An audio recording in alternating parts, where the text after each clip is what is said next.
কলকাতার উপকণ্ঠে একটা ছোট্ট পাড়া, নাম তার শান্তিনগর। নামটা শান্তির হলেও পাড়ার মানুষেরা জানে এখানে একটা জায়গা আছে যেখানে কেউ সন্ধ্যার পর যায় না। সেই জায়গাটার নাম পুরনো শ্মশান। আজকের গল্পটা অর্ণব চ্যাটার্জির। 17 বছরের একটা ছেলে, একাদশ শ্রেণীর ছাত্র, স্মার্ট, সাহসী, ভূতটুতে বিশ্বাস করে না। অর্ণব বলতো, ভূত বলে কিছু নেই, সব মানুষের মনের ভয়। কিন্তু সেই রাতের পর অর্ণব আর কখনো এই কথা বলেনি।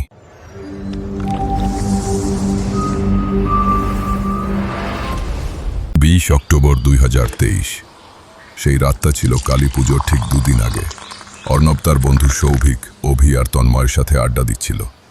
জায়গাটা ছিল সৌভিকের বাড়ি, পাড়ার একদম অন্য প্রান্তে।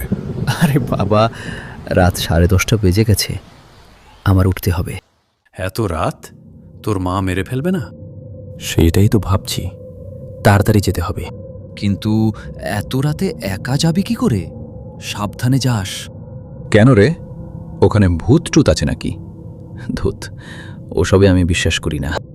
হ্যাঁ, কিন্তু শ্মশানের পাশ দিয়ে যাস না। ভূত টুত বলে কিছু নেই রে, তবে আজ ঘুরপথে দিয়েই যাব, কারণ মা অপেক্ষা করছে। কিন্তু ভাগ্য সেদিন অন্য কিছু ঠিক করে রেখেছিল। বাড়ি থেকে বেরিয়ে অর্ণব হাঁটতে শুরু করল। প্রধান রাস্তা দিয়ে গেলে বাড়ি পৌঁছতে কমপক্ষে 45 মিনিট লাগবে, কিন্তু শ্মশানের পাশের সেই পুরনো রাস্তা দিয়ে গেলে মাত্র 15 মিনিট। অর্ণব মোবাইলে সময় দেখল, রাত 10:32। মায়ের কথা মনে পড়ল। সকালে বলে গিয়েছিল আজ যেন দেরি না হয়। মনের মধ্যে একটা দ্বন্দ্ব চলতে লাগল, প্রধান রাস্তা নাকি শর্টকাট। আরে ভূত বলে তো কিছু নেই, মানুষের ভয় এসব। আর দেরি হলে মায়ের বকুনি খেতে হবে। চলো শর্টকাটই নিই।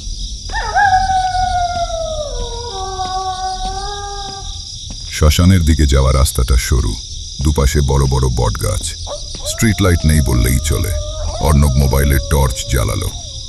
আলোর মধ্যে দেখা গেল পুরনো ভাঙা রাস্তা, এলোমেলো পাথর। দূরে অন্ধকারে শ্মশানের সীমানা প্রাচীর। 5 মিনিট হাঁটলেই ওপাশে পৌঁছে যাওয়া যাবে। অর্ণব হাঁটতে শুরু করলো। পা ফেলার শব্দ আর তার নিজের শ্বাসের শব্দ ছাড়া কিছু শোনা যাচ্ছিল না। শ্মশানের প্রায় মাঝ বরাবর এসে পড়েছে অর্ণব। বাঁদিকে সীমানা প্রাচীরের ভেতরে চিতার ছাই, পোড়া কাঠের গন্ধ। অর্ণব একটু দ্রুত হাঁটতে শুরু করলো। আর ঠিক তখনই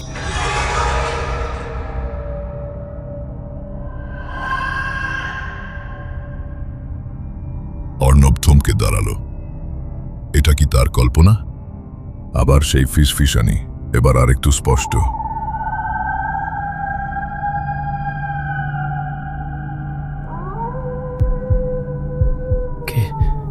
কে ওখানে? কেউ উত্তর দিল না, কিন্তু অর্ণব স্পষ্ট শুনতে পেল সেই গলা। আর সেই গলাটা তার মায়ের। মা, তুমি এখানে কি করছো?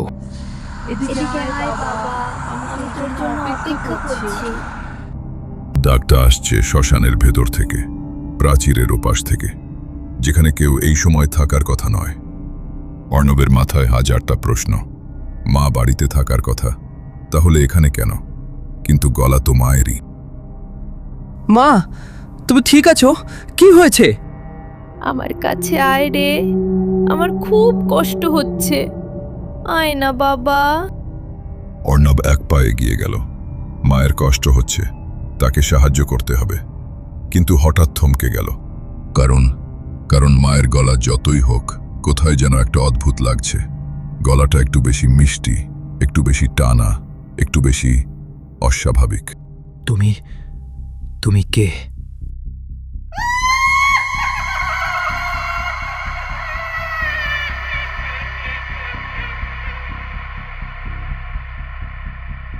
আমি তোর মা। এদিকে আয় না বাবা। অর্ণব টর্চের আলো ঘুরিয়ে শ্মশানের দিকে ফেলল, আর যা দেখল তাতে তার রক্ত হিম হয়ে গেল। সীমানা প্রাচীরের কাছে অন্ধকারে দাঁড়িয়েছিল একটা আকৃতি। সাদা শাড়ি পরা, চুল এলোমেলো, আকারে গড়নে মায়ের মতোই, কিন্তু মুখটা অন্ধকারে ঢাকা। মা, আকৃতিটা ধীরে ধীরে ঘুরল, মুখটা অর্ণবের দিকে এলো, আর টর্চের আলোয় যা দেখা গেল, মুখটা মায়ের মতোই, হুবহু একই, একই নাক, একই ঠোঁট, একই গাল, কিন্তু চোখ দুটো ছিল একদম সাদা, কোনো মণি নেই, কোনো কালো অংশ নেই, শুধু সাদা, ফাঁকা, মৃত। আর সেই মুখে ছিল একটা ভয়ঙ্কর বিকৃত হাসি। এসো বাবা, মায়ের কাছে এসো।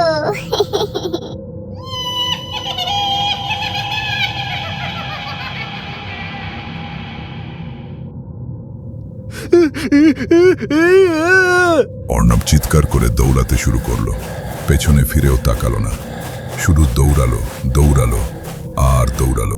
কিন্তু পেছন থেকে ভেসে এলো সেই ভয়ঙ্কর হাসি, আর মায়ের গলায় সেই বিকৃত ডাক।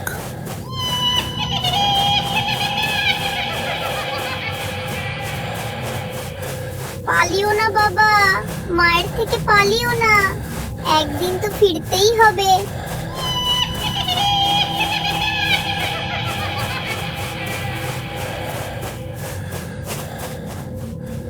অর্ণব জানে না কতক্ষণ দৌড়েছিল, হাঁপাতে হাঁপাতে, কাঁদতে কাঁদতে বাড়ির সামনে এসে থামল। অর্ণব, এত দেরি করলি কেন? আর তোর এই কি অবস্থা? ঘেমে একদম ভিজে গেছিস। অর্ণব মায়ের দিকে তাকালো, তার চোখ ঠিক আছে, স্বাভাবিক, কালো মণি, ভালোবাসায় ভরা। এটাই তার আসল মা। কিছু না বলে অর্ণব মাকে জড়িয়ে ধরল আর কাঁদতে শুরু করলো। কি হয়েছে বাবা? কিছু হয়েছে নাকি? কিছু না মা, কিছু না। সেই রাত থেকে অর্ণব আর কখনো শ্মশানের কাছে যায়নি, বন্ধুদের কাছে এই গল্প বলেনি, কেউ বিশ্বাস করত না। কিন্তু যেটা অর্ণব কাউকে বলেনি সেটা হলো, সেই রাতের পর থেকে প্রায় প্রতি রাতে ঘুমের মধ্যে অর্ণব একটা আওয়াজ শুনতে পায়।